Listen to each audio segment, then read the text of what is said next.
वो लक्ष्य हमारे लिए ठीक नहीं है, हमारा मनोबल टूट जाता है और ये अत्यंत कठिन परिस्थिति होती। अब ऐसे में किया क्या जाए, आपको समझाता हूं एक उदाहरण द्वारा। कभी किसी वृक्ष को देखिए, वो भी अनेक कठिनाइयों का सामना करता है, जैसे पतझड़। पतझड़ के आते ही वृक्ष हार नहीं मानता, अपने पत्तों को, अपने पुष्पों को बदल देता है, किंतु जड़ों को नहीं बदलता। वो उस पर अडिग रहता है और पतझड़ के जाते ही अब वृक्ष को देखिए, पुनः हरा भरा होकर खिल उठता है। इसी प्रकार आप भी जीवन में निरंतर प्रयास करते रहे, फिर भी यदि आपको सफलता नहीं मिलती है तो अपना मार्ग बदलिए, किंतु आगे बढ़ते रहे, निरंतर प्रयास करते रहे। किसी न किसी मार्ग से, कहीं ना कहीं से आप पहुंचोगे तो आप जानोगे कि आपकी सफलता आप ही की प्रतीक्षा कर रही है। आपने मनु के विषय में तो सुना ही होगा, उसे एक अवसर दिया गया, या तो वो अपने पतवार की रक्षा करे या इस सृष्टि को आने वाले प्रलय से बचाने के लिए नौका का निर्माण करे। उसने अपना चयन कर दिया और आज हम सभी मनुष्य के नाम से जाने जाते हैं। ऐसा ही अवसर मिला श्री राम को भी, सीता को भी। उन्होंने भावनाओं से ऊपर उठकर इस संसार के समक्ष उत्तम उदाहरण प्रस्तुत किया। ऐसा ही अवसर मिला रावण को भी, ऐसा ही अवसर मिला कंस को भी। एक अवसर, अनुचित मार्ग को त्याग कर उचित मार्ग पर आने। उन्होंने इस अवसर को त्याग दिया और उन्हें इस संसार को छोड़कर जाना पड़ा। एक अत्यंत महत्वपूर्ण बात स्मरण रखिए, अवसर। ये शब्द जितना छोटा है, ये जीवन में आता भी उतने कम समय के लिए। अब इस अवसर का आप क्या करते हैं?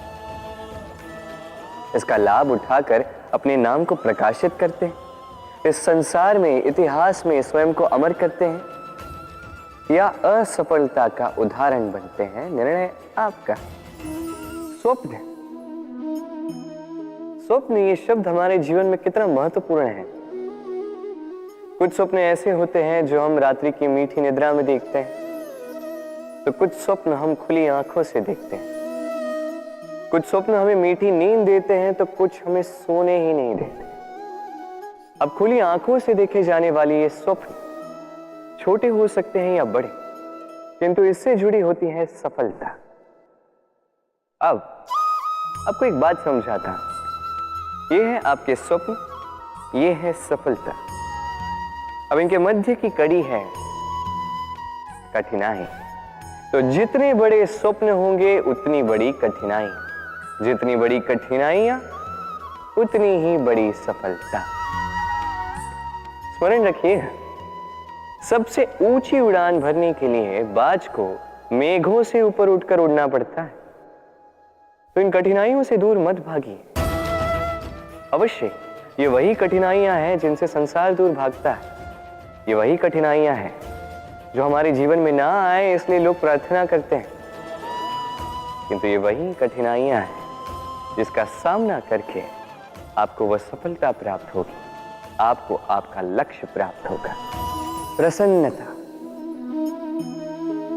ये प्रसन्नता कोई ऐसा भाव नहीं है जो सृष्टि में पहले से निर्मित हो। प्रसन्नता एक ऐसा भाव है जो आपको आपके कर्मों से अर्जित करना पड़ता है, और जितना दूसरों को दोगे उतना ही ये अंकुरित होगा।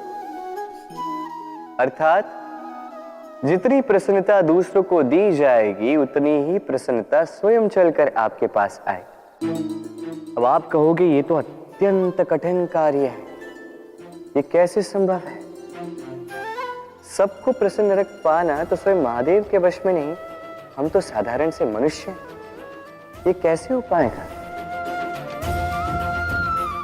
चलो आपकी ये बात मैं मान लेता हूं, सबको प्रसन्न रख पाना संभव नहीं, ये 100% उचित कथन, किंतु हम प्रयास तो कर सकते हैं कि प्रसन्नता ना से हम किसी को दुख ना पहुंचाएं। ये तो हम कर सकते हैं। जितना ये दुख कटेगा उतना ही सुख बटेगा, और जितना ये सुख बढ़ेगा उतनी ही आएगी ये प्रसन्नता।